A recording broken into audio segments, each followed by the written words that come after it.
আপনার কাছে কি মনে হচ্ছে আসলে যে যুদ্ধবাজ ট্রাম্প কি পিছু হটছেন নাকি ইরানের অবস্থা কি খারাপ হতে পারে, কি মনে হয় আসলে?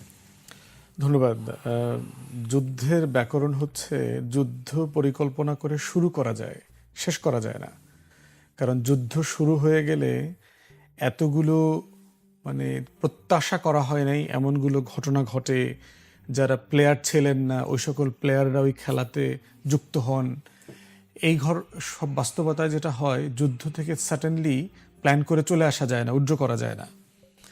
এখন আমেরিকা এবং ইসরায়েলের বাস্তবতা হচ্ছে অলমোস্ট যুদ্ধে জেতার ইতিহাস কিন্তু আমেরিকার অলমোস্ট নাই।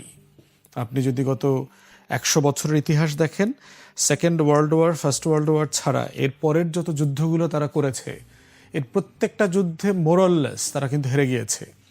সর্বশেষ দেখেন যে আপনার আফগানিস্তানে কিভাবে নির্লজ্জের মতো রাতের অন্ধকারে সবকিছু রেখে থেকে তারা পালিয়ে চলে গেছে, ভিয়েতনাম ওয়ার থেকে শুরু করে সব জায়গায়। তো পশ্চিমাদের যুদ্ধে জেতার ইতিহাস কিন্তু কম। ইসরায়েলেরও তাই, অধিকাংশ যুদ্ধে সে হারে, এবং যখনই সে হারে তখন দেখবেন যে মধ্যস্থতা করে জাতিসংঘের মাধ্যমে সে উইথড্র করবার মতো একটা সিচুয়েশনে সে চলে যায়।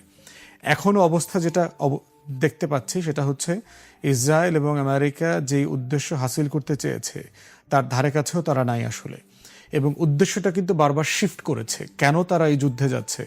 আপনি যদি প্রথম যেদিন সে বোম্বিং শুরু করে 6 দিন আগে সেখানে যদি ব্রিফিংটা দেখেন, সেখানে ট্রাম্প বলছে যে eminent threat to the United states of America এবং তার পিপল, যে যুক্তরাষ্ট্র এবং তার জনগণের প্রতি ইরানের পক্ষ থেকে একটা অবিলম্বে একটা হুমকি আসতেছে তাদের নিরাপত্তার প্রশ্নে।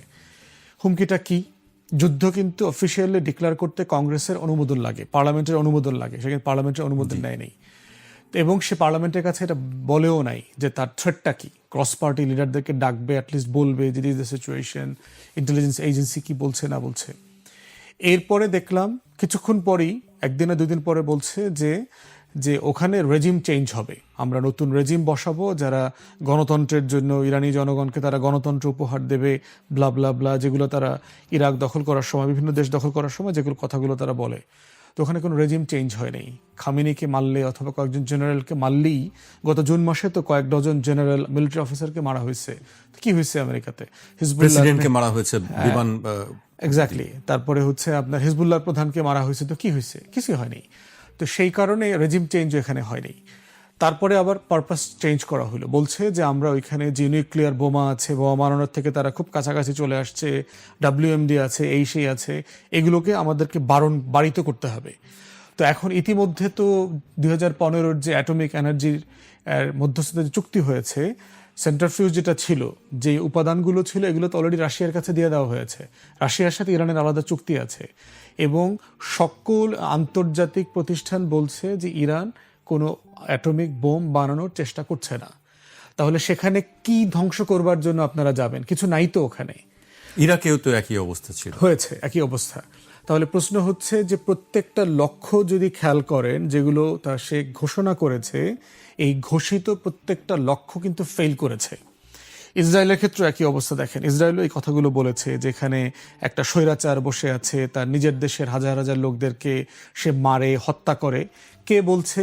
যে গত 2 বছরে গাজাতে 50,000 শুধু শিশু হত্যা করেছে, সে বলছে ইরানিয়ান রেজিম নাকি ইরানে হাজার হাজার লোক মারছে। কথা সত্য, ইরানিয়ান রেজিমও দেশে মানবাধিকার লঙ্ঘন করা, মেয়েদের অধিকার, তারপরে হচ্ছে দেশের নাগরিকদের ভোটাধিকার প্রয়োগের ক্ষেত্রে স্বাধীনতা রেস্ট্রিক্ট করা, অনেক লিমিটেশন আছে তার স্টাইল অফ গভর্নেন্সের যে বাস্তবতাটা।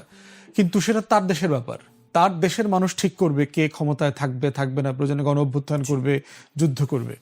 তাহলে আসলে পারপাসটা কি? একটা হচ্ছে যে ইসরায়েল এবং আমেরিকা বলছে তারা এগুলো করছে ওখানে অ্যাটাক করার জন্য, এটা তার পারপাস। কিন্তু আমরা প্রিসাইজলি দেখতে পাচ্ছি এগুলো আসলে পারপাস না, এবং এগুলো অ্যাচিভ করবার মতো অবস্থায় তারা নাই। তাহলে আসলে কেন তারা এটা করছে? কয়েকটা কারণ হতে পারে। একটা হচ্ছে আমেরিকার জন্য টার্গেট হচ্ছে যে আমেরিকার অর্থনীতির অবস্থা ভালো না, আমেরিকার ইকোনমি কন্ট্রাক্টেড হয়ে যেতে পারে, ইকোনমি প্রচণ্ড ঋণাত্মক হয়ে গেছে, ঋণের বার্ডেন বেড়ে গেছে।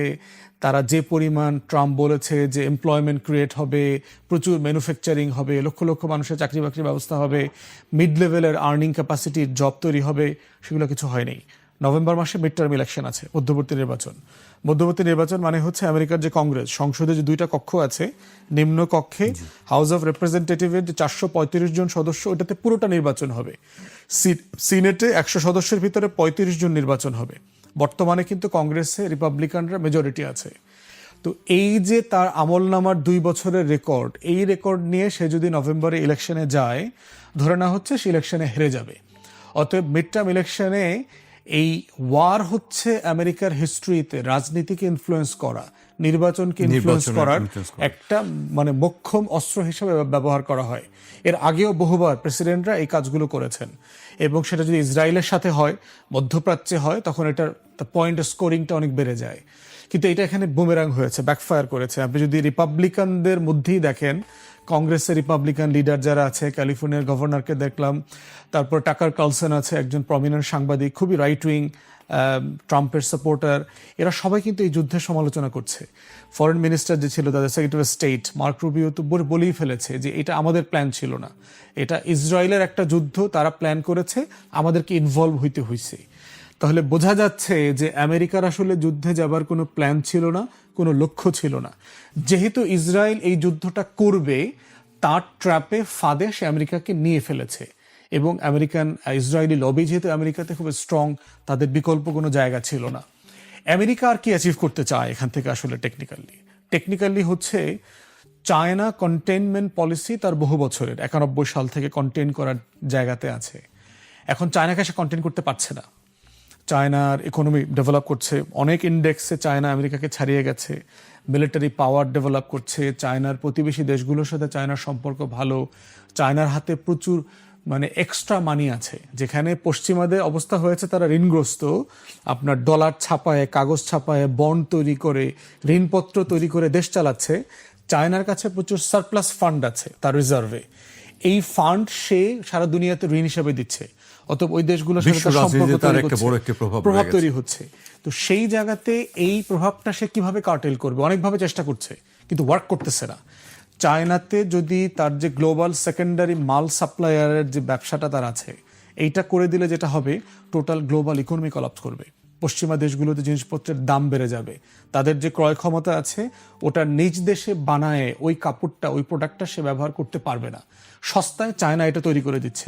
তাহলে চায়নাকে আঘাত করবার একমাত্র জায়গা আছে, চায়নার যদি এনার্জি সাপ্লাইতে আপনি ব্যাঘাত তৈরি করতে পারেন।